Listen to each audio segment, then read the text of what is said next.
All right, so I'm going to explain something. I'm going to make it more concise because the last two cuts I made were too long. Anyway, so people will come and make me a moderator. It's pretty obvious that's not going to go well. You know, for any person that you just pick out of the blue like that, just, hey, moderator, moderator, just start moderating everyone. Then some of them can be assholes too. Okay, so me, no, I'm an asshole probably just by fulfillment of my everyday obligation, which is I don't care about your opinions. So, like, my everyday obligation is, yes, I will be nice in general. I will treat you like a lady or a man, whoever you are. I will be nice, but you just give me one opportunity, and I'll let you know how little it means that I'm sitting here playing this political correctness shit with you, because it doesn't matter. At the end of the day, I don't give a fuck if I say the word nigger or I say the word nigar. Or, and I don't say nigger, generally speaking, because it is disrespectful. But I don't care if somebody tells me, you can't use that term and I made you moderator and blah, blah, blah. Yeah, dude, go fuck yourself then. I don't care. At the end of the day, it's like, look, I'm going to live my life. I'm not selling commercials to you like, Shaq. I'm not, Judge Judy, in between commercials. All right. This homeboy here says what the fuck he wants at the time he wants to. And that's because I don't give a flying fuck. What you want to think about me is a whole nother thing. If you want to take it to another level, the whole point is this. It's not about the disrespect towards you. It's the fact that I don't care and I'm moving on to another subject. Okay, it's more like, no, maybe I cared for a minute split atom of a second, but now we're past that. Okay, it's not me trying to get honed in on someone else's personality, ever. I do my own thing. Motherfucker tells me I can't do it. I tell them to go fuck themselves right away. And that's why, that's why here I am. Okay. Because I do my own thing. I'm independent. That's why if I could, I would have treated my cats better when I owned them, because I was kind of a cat personality, in the sense of a big cat. My mindset was, my dog killed a squirrel once and I freaking brought it in and cooked it. Okay, that's my mindset. And, is my predator mindset as far as food eating goes? Yeah, I got the predator mindset. My mind wants to think all the time about protein, nutrition, whatever I can do to extend my fucking life. And I don't care about your fucking little plateau that you want to reach with, I made it known that I don't like somebody saying this on my channel, and I detached them from being a wrench. And you know what, to be quite honest with you, I don't ever ask, and I don't want to be a wrench, okay? I don't want to fucking be a moderator or whatever. I don't want to be that shit, all right? So, but people do it anyway. And you know what, I honestly believe some people do it out of desperation to think, oh, that guy's kind of weird, I'm going to make him a moderator. And then whenever he is, and then he's a little too oddball, then they get all, butthurt. So anyway, the bottom line is, don't make people randomly moderators all the time. And, my goal in life is surpasses this body, sort of. It surpasses definitely the linear time that we're experiencing. My mindset might make fun of people that are of another race or something, because part of my personality is locked back in another time zone. Okay. But the other part of my personality is an expanded version. And when I'm thinking on that level, none of that stuff matters anymore. Okay. All that goes out the window, because I can come up with ideas for, basically engineering designs and stuff like that. My mind is actually can cut into totally a different direction. People would be blown away if I could just right now show you a design I came up with 35 years ago. And to this day, I know it would work. ABC. To this day, I already know it will work, but it's probably already been put into production. But I already figured it out a long time ago. I'll just go ahead and tell you, okay? I'll just go ahead and tell you. It's a tornado that's synthetically produced and kept inside a containment field, inside a vehicle. So instead of having just straight up micro vortices shooting out like a Harrier jet, it shoots those out, but it goes into a hollow containment vessel, and it causes the air to switch back on itself and into a spinning mass, spinning ball.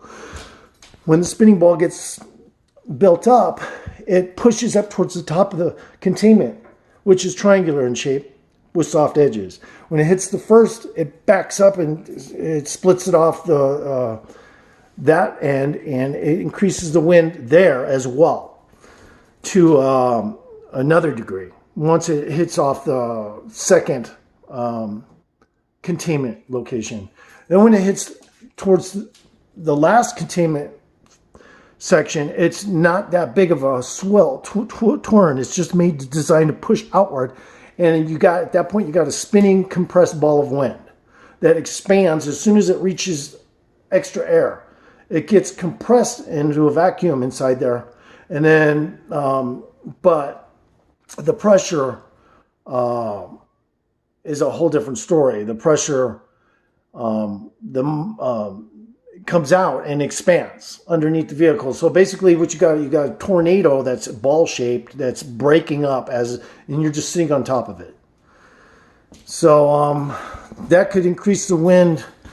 And of course you'd have to shape it like vertical wings so that when it takes off, it doesn't keep the vehicle from taking off well and stuff. So the containment fields for the engines, which are normal jet engines that have been modified to a higher oxygen content so they can take the compression against the thrust that goes into the containment fields. But the containment fields are really just trying to generate a spinning ball mass. So that's what they do. It's kind of like an invisible ball bearing, but it's expanding wind.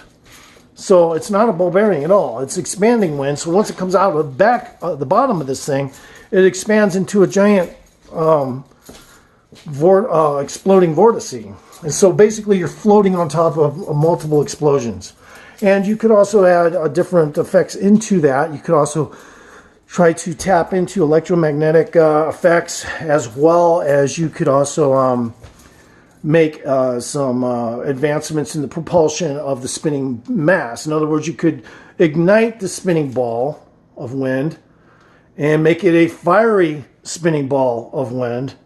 But I'm not sure if that would, it would have to be a lot of, fuel added to it to make it do that. And then, I don't know, it gets more technical. The more you want to think into it, the more technical it gets. But right off the bat, just without the fiery ball, it can already exceed the normal takeoff speeds of helicopters and everything like that by 3 to 4% possibly, depending on how well the hollow wing vessels containment fields are that take in the jet engine wind and turn it into a spinning ball.